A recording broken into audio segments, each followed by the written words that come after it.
میں وہ سنی ہوں جمیل قادری مرنے کے بعد، میرا لاشا بھی کہے گا صلاۃ و نظریاتی کمزوری کوئی نہیں، کچی بات ہوگا قیامت۔ داتا صاحب جاتے ہیں تو میرے بھائی ہم ڈٹ کے خواجہ اجمیر کے ہاں جاتے ہیں تو اللہ کے فضل سے ڈٹ کے جاتے ہیں۔ غوث اعظم جیلانی کو مرشد مانتے ہیں تو دعویٰ یہ ہے کہ خدا کے فضل سے ہم پر ہے سایہ غوث اعظم کا، اور ہمیں دونوں جہاں میں ہے سہارا غوث اعظم۔ کمزور نہیں، اپنی زندگی کو نظریاتی بنائیں، اپنی زندگی میں کچھ چیزوں کو طے کریں، اور اس رنگ میں نہ پوری طرح، یعنی کوئی دیکھ کے پوچھ لے آپ سے کہ آپ فلاں کے شاگرد ہیں، کوئی آپ کی بات سن کے پوچھ لے فلاں سے بیعت ہیں آپ کی شخصی یعنی تیری تصویر میں وہ رنگ بھرے ہیں میں نے، لوگ دیکھیں گے تجھے پر پہچانیں گے مجھے۔ انسان کی کیفیات ہوں، یعنی اس کا انداز ہو، اس کا طور طریقہ ہو، لوگوں کو پتہ چلے کہ اس کی نسبت کس جگہ پہ ہے، کمزور کچی باتیں نہیں۔ عیسائی اس طرح کرتے تھے کہ ان کے ہاں جب کوئی بچہ پیدا ہوتا نا تو وہ بچے کو نا برتن میں زرد رنگ پانی میں ڈال کے نا تو بچے کے اوپر ڈالتے ہیں، کہتے اب یہ عیسائی ہو گیا، ہم نے اسے زرد رنگ چڑھا دیا۔ تو بعد لوگوں نے نا مسلمانوں سے پوچھا، اور میرا خیال یہ ہے کہ اس طرح کے سوالات اکثر عورتوں سے کرتی ہیں، تمہارا کون سا رنگ ہے؟ عیسائی رنگ ڈالتے تھے اپنے بچوں کو زرد رنگ، اب یہ پکا عیسائی ہو گیا ہے۔ تو رب کریم نے فرمایا ان سے کہو صبغۃ اللہ، ہم نے اللہ کا رنگ اوڑھا ہے۔ یہ قرآن مجید کی آیت جو میں نے تلاوت کی، مسلمان کا رنگ کیا ہے؟ صبغۃ اللہ، ہم نے اللہ کا رنگ لیا ہے۔ ومن احسن من اللہ صبغہ، اور ان سے پوچھو اللہ کے رنگ سے سونا رنگ بھی کسی کا ہو سکتا ہے۔ یہ مسلمانوں پر جو رنگ ہے یہ اللہ، اور پوری طرح رنگ گئے اس میں۔ کون کون رنگے؟ تمام صحابہ، تمام اہل بیت، اس کے بعد اولیاء، صوفیاء، اتقیاء، علماء، مفسرین، محدثین۔ تاریخ انسانیت میں بڑے لوگ آئے جو صبغۃ اللہ، اللہ کے رنگ میں رنگ گئے۔ عقیدے مضبوط، توکل مضبوط، شکر مضبوط، صبر مضبوط، حضور کی غلامی مضبوط، کہ میرا دل کرتا ہے دو لوگوں کے نام لوں جو پوری طور پر صبغۃ اللہ میں رنگ گئے۔ ایک نام انبیاء میں ہے، وہ ہے حضرت ابراہیم خلیل اللہ، واتخذ اللہ ابراہیم خلیلا، میں نے جناب ابراہیم علیہ السلام کو اپنا خلیل بنا لیا۔ اور کیسے بنایا؟ وَإِذِ ابْتَلَىٰ إِبْرَاهِيمَ رَبُّهُ بِكَلِمَاتٍ فَأَتَمَّهُنَّ قَالَ إِنِّي جَاعِلُكَ لِلنَّاسِ إِمَامًا۔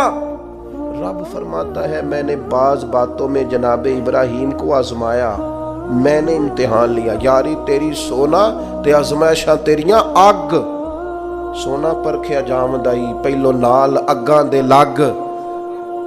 اللہ فرماتے ہیں میں نے ان سے امتحان لیا، فَأَتَمَّهُنَّ، پھر امتحان لینے والا فرماتا ہے وہ میرے امتحان پہ پورے اترے۔ قَالَ إِنِّي جَاعِلُكَ لِلنَّاسِ إِمَامًا، فرمایا ابراہیم اب میں آپ کو لوگوں کا امام بنانے والا ہوں۔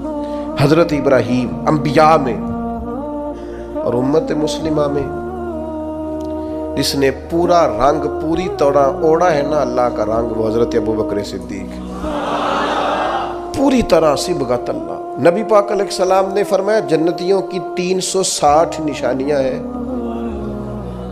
کسی میں ایک بھی پائی جائے نا تو وہ جنتی ہے۔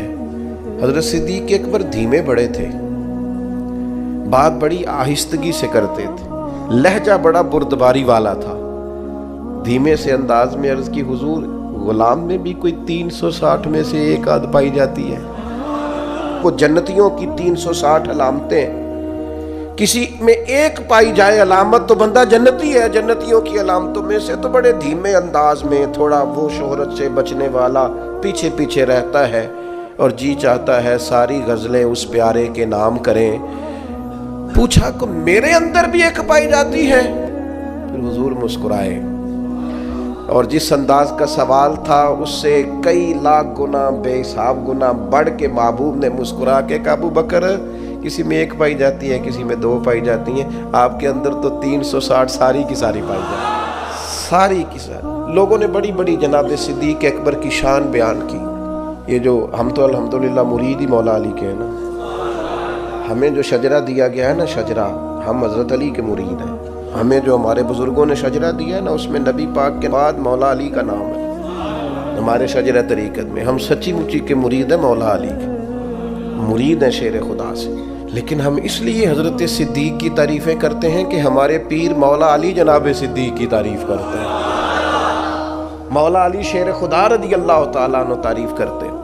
بڑے لوگوں نے شان سیدنا صدیق اکبر بیان کی، اور نبی پاک کے جو الفاظ ہیں نا، بات کی تو شرح ہی نہیں ہو سکتی۔ حدیث میں بعض ایسے حضور کے ارشادات ہے، شرح ہی کوئی نہیں، کیا تفصیل کرے کوئی۔ یعنی صحیح حدیث میں حضور نے فرمایا، مجھے جتنا نفع ابو بکر کے مال نے دیا ہے کسی کے مال نے نہیں دیا۔ حضور فرمانے لگے، گر میں کسی کو خلیل بناتا تو ابو بکر صدیق کو بناتا۔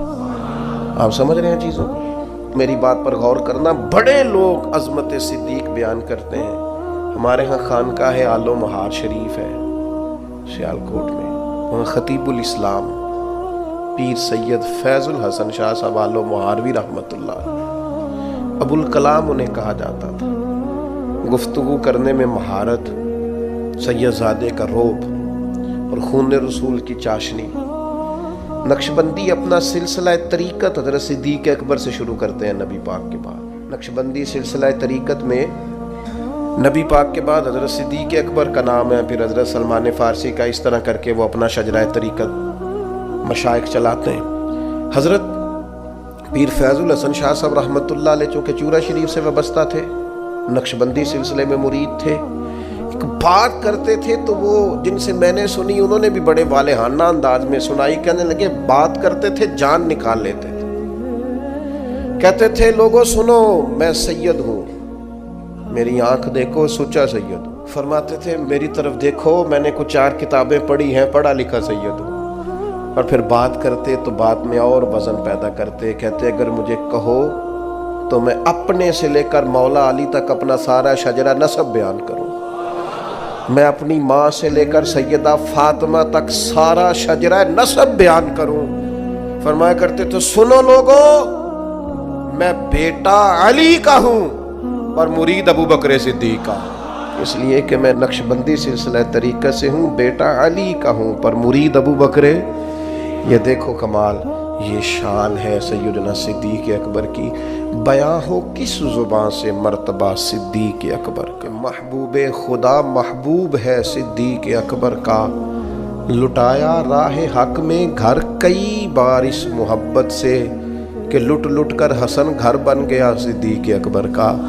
نبی کریم نے فرمایا مسجد نبوی میں جس جس کا بھی دروازہ کھلتا ہے نا، سارے دروازے بند کر دو، صحیح بخاری ہے، سب بند کر دو دروازے، ابو بکر صدیق کا دروازہ نہ بند کرنا۔ آج بھی کسی بھی زمانے میں مسجد نبوی کے سب دروازے بند کیے جا سکتے ہیں، لیکن جس کے باہر لکھا ہے نا باب ابی بکر صدیق، وہ دروازہ کبھی بند نہیں ہوتا، کیونکہ اس دروازے کو مدینے والے محبوب نے کھلوایا ہے، وہ ہمیشہ چمکتا ہے۔ لوگ شرارتیں کرتے ہیں اور انسانی طبیعت ہوتی ہے کہ شرارت کی طرف جلدی مائل ہوتی ہے۔ کوئی اپنا قد اونچا کرنے کے لیے بعض اوقات کسی بڑے آدمی کے خلاف بات کرتا ہے تو لوگ اسے بھی غور سے سنتے ہیں، یہ بھی ایک طریقہ ہوتا ہے شہرت حاصل کرنے کا۔ یہ جب بھی آپ کو کوئی شخص نظر آئے نا صحابہ میں سے، اہل بیت میں سے کسی کے بارے میں کچی بات کرتا تو سمجھو بیچارہ کمزور ہے، یہ بیچارہ نہ کسی نفسیاتی الجھن کا شکار ہے، اپنا قد اونچا کرنے کے لیے کسی بڑے کے بارے میں بات کر رہا ہے۔ اس طرح قد اونچے نہیں ہوتے۔ کبھی ایسے لوگ، بہت سارے لوگ ایسے ہیں جن کی کوئی حیثیت ہی نہیں بیچاروں کی، میں ان سے کہتا ہوں ہمیں نا اپنی اوقات میں رہنا چاہیے۔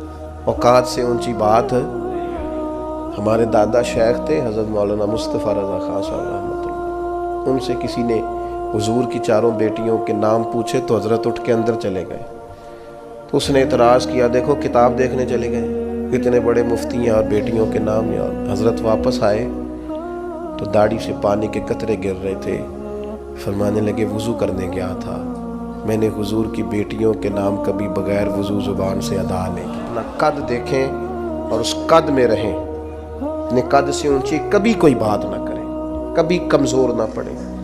اور میں آپ کو ایک بطور نصیحت بات کرتا ہوں اپنے سنگیوں کو، جہاں دینی لوگوں پر بحث ہو رہی ہو نا، کسی جگہ پہ کوئی کسی صحابی کے بارے میں کسی قسم کی کوئی بحث کوئی بندہ بھی چھیڑے اپنے کان پوری طرح بند کر لے، اور ایسے کسی آدمی کی کسی شرارت کا شکار قطعاً نہیں ہونا۔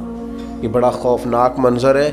کفر اگر کبھی ہم سے پوچھے گا تو ہم یہ بتائیں گے کہ قرون اولیٰ کے لوگ بھی لڑتے رہے تھے، کوئی زمانہ ٹھیک ہی نہیں رہا تھا۔ کیا جواب دیں گے آپ دنیا کو؟ اس لیے بڑوں کے معاملات کے اندر الجھنے کی ضرورت بڑی ہوتی ہے۔ اس لیے اپنی زندگی میں جناب ابو بکر صدیق سے 3 باتیں سیکھ لیں۔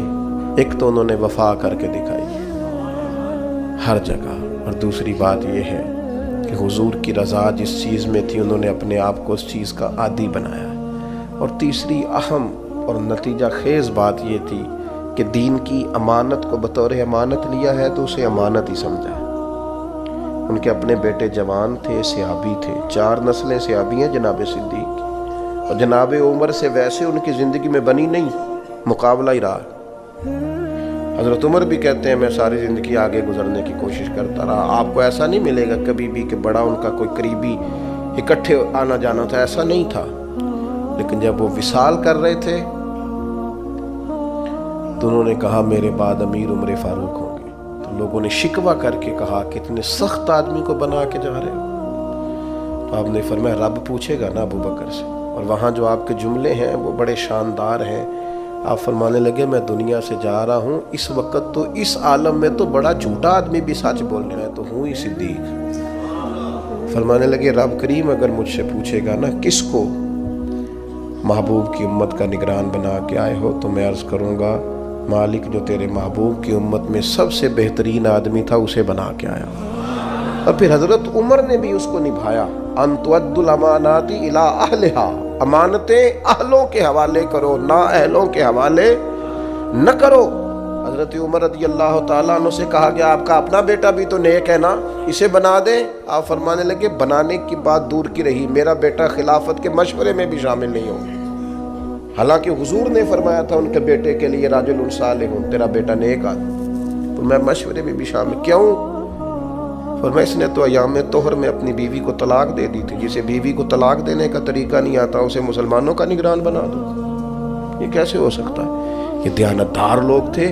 اپنی زندگی میں ان چیزوں کو غور سے دیکھیں، اور جو بات شروع کی تھی پھر اسی پر آتا ہوں، اپنے کام کا لطف لیں، اپنے کام کا مزہ لیں، اس کا سرور حاصل کریں، اس کا ذائقہ۔ میں کراچی میں تھا، ایک ادارے کا دستار فضیلت کا جلسہ تھا، مجھے مفتی صاحب میرے کان میں کہنے لگے کہ بچے پڑھائی پر توجہ نہیں کرتے۔ میں نے ان سے کہا جو توجہ نہیں کرتا اس کی پڑھائی چھڑوا دیں، اسے کہیں جس طرف تیری توجہ ہے تو وہ والا کام کر لے۔ جن کو جبرن پڑھاؤ گے وہ کل کو تبلیغ کیا کریں گے؟ میری بات کی سمجھ آ رہی؟ ڈنڈے سے جس کو پڑھانا ہے کہ نہیں تجھے پڑھانا ہی ہے، تو یہاں ایک صاحب اپنے بچے کو لے کے آگے مار مار کے اسے حفظ کرانا ہے، تو میں نے کہا نہیں پڑھتا تو کچھ اور کرا لیں۔ کہنے لگے ہماری بخشش کا بھی ذریعہ بن جائے گا، تو میں نے کہا آپ خود اس طرح کے عمل کریں نا، اللہ بخشش کے اسباب پیدا کرے۔ اپنی بخشش اس پہ ڈال رہے ہیں اور اس کی حالت یہ ہے کہ وہ چوتھے دن دوڑ جاتا ہے۔ تو بوجھ بنا کے کوئی کام نہیں کریں، کام کا مزہ لیں، انشاءاللہ تعالی سکون حاصل ہوگا۔